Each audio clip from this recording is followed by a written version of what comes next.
Well, a shooting in Lowndes County over the weekend is raising some questions about gun safety, especially around children.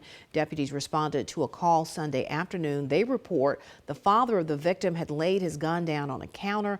That's when his 6-year-old nephew picked up that weapon, pulled the trigger, and then it grazed another 6-year-old in the head. That's right. The child was taken to the hospital and treated for non-life-threatening injuries. Investigators have ruled the shooting accidental. Keely Shields talked with the Lowndes County Sheriff and a firearms instructor about the importance of gun safety and handling guns, and she joins us live in the studio with more. Hey, that's right, guys. Fortunately for this family, there were no fatal injuries, but it's always a reminder of the importance of gun safety and how someone's life could change in an instant.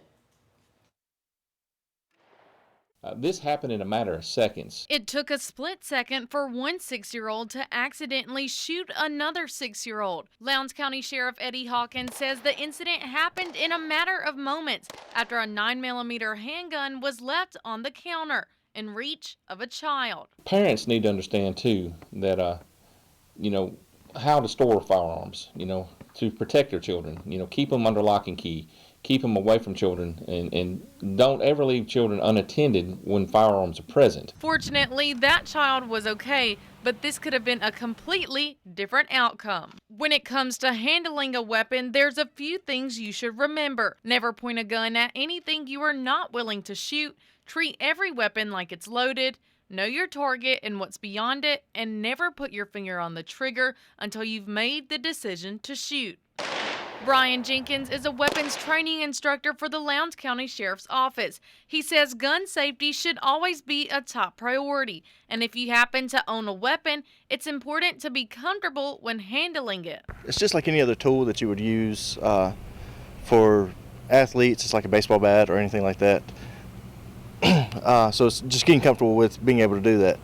There's a lot of psychological things that go behind owning a weapon. Some weapons are too big for your hand, too small for your hand, things like that. But if you're going to own a weapon, you need to learn how to use it. As a parent, Jenkins says it's crucial to educate children that a gun is not a toy. So at home, I put my weapons in my safe and keep them away from them. But also, don't be afraid to show them the weapon and educate them on it, its usage, and how to operate that weapon if ever needed, or not to touch it. My kids, they know they don't touch Dad's guns. If I have it on my hip or if I have it out, they know that it's not a toy, it's not to be played with or touched with. Now, Sheriff Hawkins says in some instances, parents could be charged for leaving a firearm unattended. The Lowndes County Sheriff's Office offers resources to properly store guns. Residents can go by the office to receive a free gun lock.